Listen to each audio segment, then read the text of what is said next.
तो hello guys, welcome to my video. Dandadan का episode 17 आ चुका है। तो चलिए वीडियो को स्टार्ट करते हैं।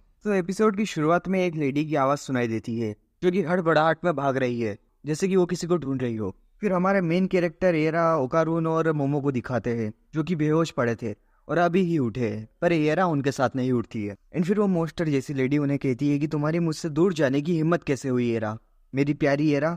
और ये कहकर वो उन पर अटैक करने लगती है। और फिर ओकारून एरा जो कि बेहोश है उसको लेकर भागने लगता है, पर तभी वो मोस्टर लेडी उन्हें ढूंढ लेती है और उन पर हमला कर देती है और बार बार यही कहती है कि मुझे उसे वापस दे दो, उसे मुझे दे दो, और जोर जोर से हंसते हुए उन पर हमला करने लगती है। एंड ओकारून जिसने एरा को तोक रखा है वो उसे प्रोटेक्ट करता है, बट एक अटैक की वजह से एरा ओकारून के हाथ से नीचे गिर जाती है।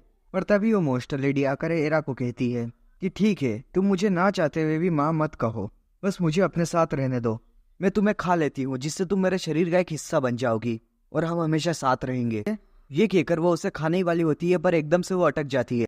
तभी मोमो आकर कहती है कि तुम्हारी फ्लेक्सिबिलिटी की वजह से तुम अटक गई हो। तभी वह गुस्से में आकर से वहां सब कुछ तोड़फोड़ करने लगती है, बट मोमो अपनी पावर से उसके पैर को पकड़ लेती है और उसे वहीं रोक देती है, पर वो फिर भी उससे आजाद हो जाती है और मोमो पर अटैक करने लगती है।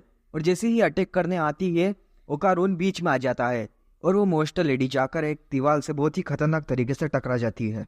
फिर मोमो ओकारून की पावर की तारीफ करने लगती है एंड ओकारून थक जाता है। तभी उसके बैग में से उसकी केट बाहर निकलती है और उसे बैग में से गोल्डन बॉल निकाल कर देती है। और वो केट एरा को देखकर यूं कहती है कि एरा अब मर चुकी है, पर मोमो और ओकारून को उसकी बात का यकीन नहीं होता। वो मानते ही नहीं है कि एरा अब मर चुकी है, पर उसकी केट उसे कहती है कि ये एक आम बात है, एक ना एक दिन हर किसी को मरना है।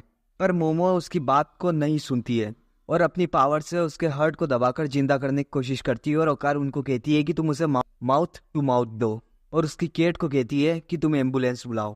उनके बार बार ट्राई करने पर भी कुछ नहीं हो रहा था, बट फिर वो लेडी मोस्टर वापस से आ जाती है। वो अभी तक जिंदा थी और आकर कहती है कि मैं उसे जिंदा कर सकती हूँ, एक बैटरी की तरह। जैसे एक बैटरी की वजह से इंजन चलता है, वैसे ही मैं उसे चार्ज कर सकती हूँ। और ओकारून उसकी बात का भरोसा नहीं करता है। वो कहता है कि हम तुम पर ट्रस्ट नहीं कर सकते। और तभी उस लेडी मॉन्स्टर का मुंह अचानक से फट जाता है और वो कहती है कि मैं अब तुम्हें कभी नहीं खा पाऊंगी, अगर तुम्हें मुझ पर ट्रस्ट नहीं है तो तुम मुझे मार सकते हो। तभी केट कहती है कि तुम उसकी बात मान लो, बिकॉज ये मौका तुम्हें दोबारा नहीं मिलेगा।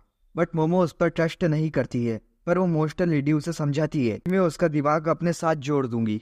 फिर मोमो तैयार हो जाती है और फिर वो अपने पावर के थ्रू दोनों के दिल को कनेक्ट करती है।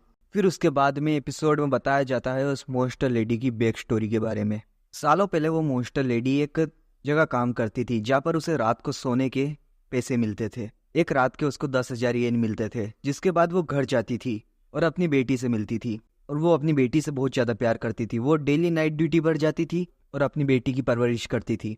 यही दिखाया जाता है कि वो अपनी बेटी से कितना प्यार करती थी। उसको डांस सिखाती थी, उसको पढ़ाती लिखाती थी, उससे बहुत प्यार करती थी, उसके लिए कपड़े खरीदती थी। यही सारी चीज़ें उसकी बैक स्टोरी में दिखाई जाती है। बट फिर एक दिन कुछ लोग उसके घर में आकर उसको मारने लगते हैं उसकी बेटी के सामने, और वो लोग उसकी बेटी को उसके सामने ही तोड़ कर ले जाते हैं और वो औरत वहीं बेहोश हो जाती है। फिर एकदम से उसको होश आता है और वो भागती है हड़बड़ाहट में, जैसा कि हमें एपिसोड की स्टार्टिंग में दिखाया गया था। वैसे ही वो उसकी बेटी को ढूंढती है, पर उसे उसकी बेटी कहीं पर भी नहीं मिलती है। बट फिर एक दिन एक एरा नाम की लड़की उसके पास आती है और उसको मोम कहती है, पर जैसे वो पीछे पलट कर देखती है तो एरा कहती है कि नहीं सॉरी, आप मेरी मोम नहीं है। तभी एरा के डैड आते हैं और उससे कहते बेटा तुम्हारी मोम हमें छोड़ के हमेशा के लिए जा चुकी है, मतलब कि उसकी माँ की डेथ हो चुकी थी। बट उस लेडी को एरा को देखकर उसकी बेटी की याद आ जाती है और वो कहती है कि मैं हमेशा एरा को प्रोटेक्ट करूंगी। और यही उसका पास्ट था। उसके बाद से वो मॉन्स्टर बन चुकी थी और हमेशा एरा को प्रोटेक्ट करती थी। और अब जब एरा मर चुकी है तो वो उसको अपनी जान देकर मरने वाली है। और जैसे ही वो एरा को जिंदा कर देती है उसे मुक्ति मिल जाती है और एरा को भी उसके बारे में सब पता चल जाता है। और एरा कहती है कि मैं तुम्हें कभी नहीं भूलूंगी, ये मेरा प्रॉमिस है। और उस लेडी को मुक्ति मिल जाती है और एपिसोड यही एंड होता है। सो गाइस, कुछ गलती हुई तो उसके लिए माफ़ी चाहता हूँ, क्योंकि ये मेरी फर्स्ट वीडियो है। एंड अगर मैं आपको थोड़ा सा भी पसंद आता हूँ तो मुझे अपनी सब्सक्रिप्शन लिस्ट में कैद कर लो यार, प्लीज़ उस लाल वाला सब्सक्राइब का बटन दबाकर। सो थैंक यू गाइस, मिलते हैं अगली वीडियो में।